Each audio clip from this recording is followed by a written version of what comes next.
အိမ်မက်ဆိုးတွေခဏခဏမက်လာတယ်အိမ်မက်ထဲမှာကြောင်းသွားနေရင်သူရရဲ့ကြောပုတ်အိတ်ထဲကြောက်တုံးတွေတဖြည်းဖြည်းပြေးလာတာမျိုးကျောင်းစာအုပ်ထဲကစာလုံးတွေခုန်ပြထွက်လာပြီးသူရတကူလုံးကိုဖုံးအုပ်လိုက်တာမျိုးပေါ့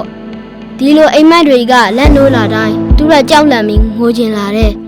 တော်တော်နဲ့ပြန်အိတ်မပြောတော့ဘူး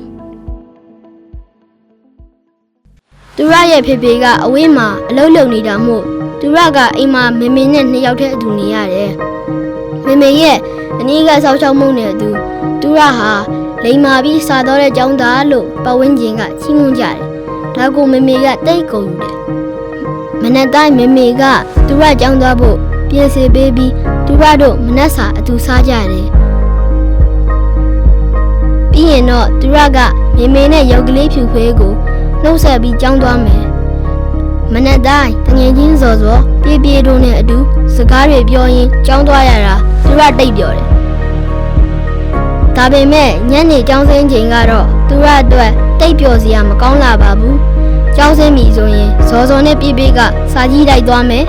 စာကြီးတိုက်ကပြန်ရင်စော့ကြမယ်ဆိုပြီးသူရကိုအတူလိုက်ဖို့ခေါ်ကြပေမဲ့သူရကမလိုက်ဘူးလို့ပဲအမြင်ကြီးရတယ်လေကျောင်းကနေအိမ်ကိုတန်းပြီးပြန်လာရမယ်လမ်းမှာမကစားရဘူးလို့မေမေကမှားထားတယ်လေမေမေကသူရရဲ့ကျောင်းအားချိန်တွေမှာပါစာလေးလာစရာတွေပြည့်နေအောင်စီစဉ်ထားတတ်တယ်ကျောင်းကပြန်လာလို့ညနေစာစားပြီးတာနဲ့သူရအိမ်စာလုပ်ရတယ်စာကြက်ရတယ်မေမေရှင်မှာစာတွေဆိုပြရတယ်တင်ချတွက်ပြရတယ်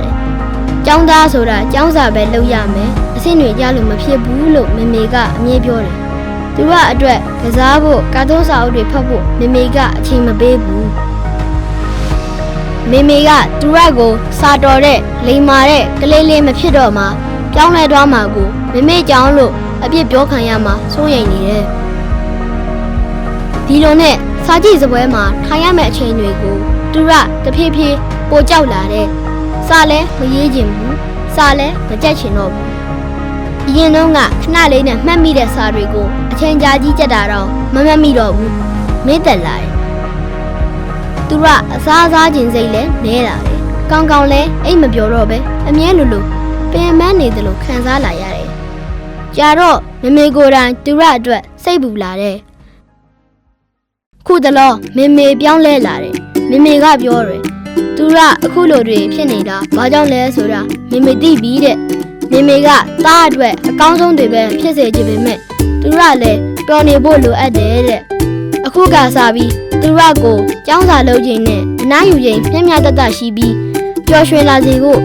မေမေတို့အတူကြိုးစားကြမယ်လို့ပြောတယ်အခုတော့သူရကျောင်းစာတွေလုပ်ပြီးရင်ဖြူပွေးနေပဲဖြစ်ဖြစ်အခြားကစားနည်းတွေကိုပဲဖြစ်ဖြစ်ကစားလို့ရတယ်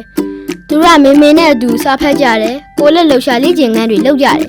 ခြံထဲမှာအနားယူကြတယ်မေမေကိုယ်တိုင်လဲသူ့ကိုယ်သူဂယုစိုက်ပြီးအနားယူလာတယ်မေမေကသူရလဲကိုဂယုစိုက်ရမယ်လို့ပြောတယ်အခုဆိုသူရကတငယ်ချင်းတွေနဲ့လဲစာကြည့်ကြိုက်သွားပြီးစာဝတ်အတူဖတ်ကြတယ်အတူကစားကြတယ်အခုဆိုကိုလဲဂယုစိုက်တတ်လာပြီးနေ့ရက်တိုင်းကသူရအတွက်ပို့ပြီးပျော်စရာကောင်းလာသလိုကျောင်းစာတွေကိုလည်းစိတ်ပါလက်ပါလေ့လာနိုင်ပါပြီ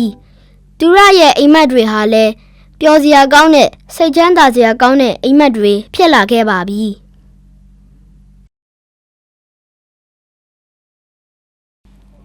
ရေဖွင့်မယ်ခံစားပါမျှဝေပါ